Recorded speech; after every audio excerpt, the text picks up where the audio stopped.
อ่ะสบายดีวันนี้เขาจะมาแนะนำข้าวปุ้นเนาะนี่เขาเห็ดข้าวปุ้นเขานี่มื้อนี้ก็มีเอาห้องว่าข้าวปุ้นสามอันน่ะสามกษัตริย์เนาะข้าวปุ้นสามกษัตริย์นี่เขามีปลามีหมูมีตีนไก่เนาะหรือว่าซีนไก่มีน้ำกันแล้วก็ตัวนี้กำลังฟดเนาะเห็นบ่สังเกตน้ำกำลังฟดคักๆเลยฟดคักๆเนาะตัวนี้ฟดอย่างนั่นเลยแล้วตัวนี้จะเป็นเนื้อนั้นเฮามีนะผักกะหล่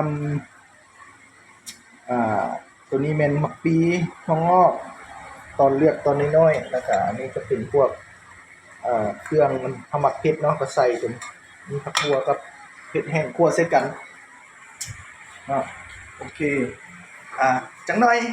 เฮาสิมาเบิ่งเนาะว่าแซ่บบ่เนาะจะกินให้เบิ่งอันนี้คือหน้าตาข้าวปุ้นสามกษัตริย์เนาะมีตีนไก่มีลูกชิ้นมีปลาเนาะแซ่บ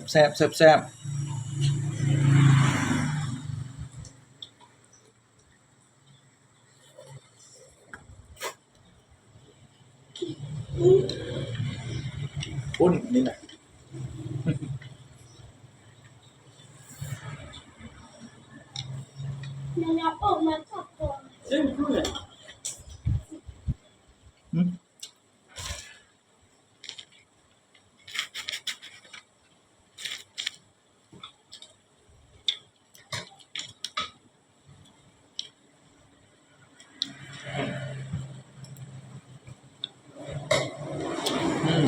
แซ่บ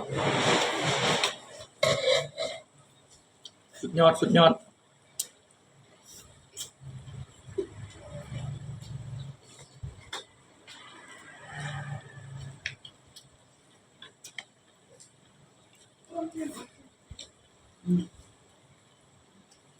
ต้องเห็ดเผ็ดอะเห็ดเผ็ดเจ้ามันกินบ่ได้นะเป็นมือเห็ดกระปุ้นแซ่บๆเนาะของเมียข้าพเจ้าเองแซ่บเนาะ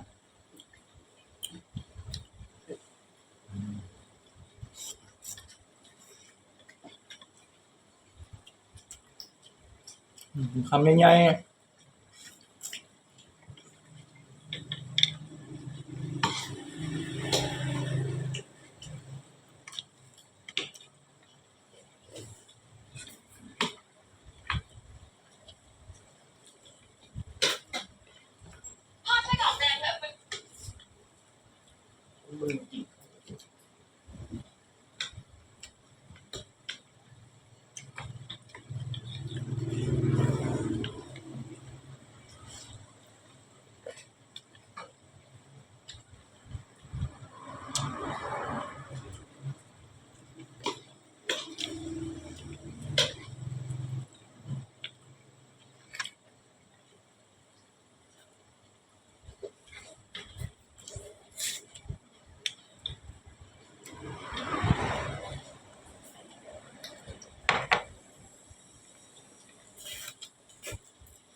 ใช่มือถึงคนหน้า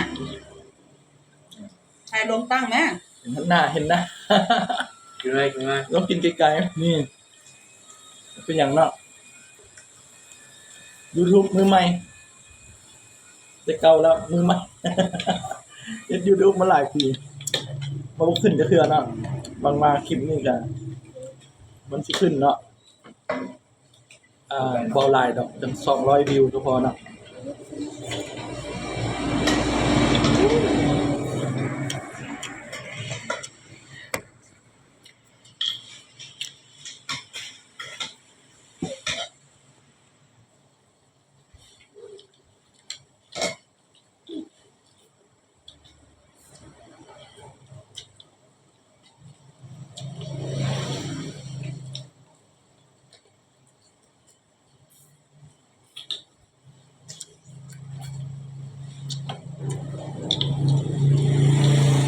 บไปเท่านี้เนาะขอบคุณสุดยอดนะของแซ่บเดี๋ยวจะเริ่มกินอีกเนาะอันนี้คือใกล้เบิดละเนาะถ้วยบักใหญ่ แค่ขันเริ่มต้น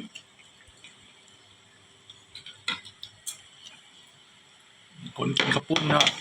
นี่กันพาคนมากินข้าวปุ้นเนาะ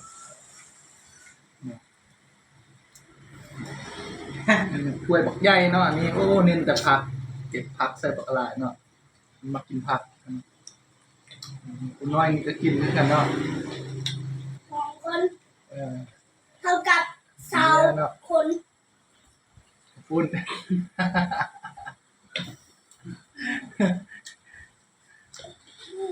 โอเคสิได้หยุดคลิปเฮาลงเพียงเท่านี้เนาะจะได้สานต่อกินข้าวปุ้นให้มันอิ่มๆเนาะคือสิได้เบิ้ลอยู่ประมาณ3ถ้วยนี่แหละขอบใจเนาะอย่าลืมกดไลค์กดติดตามคลิปนี้น้ำกันเนาะในช่องของอันนั้นกินเนาะกินเที่ยวอย่างเดียวเนาะนี่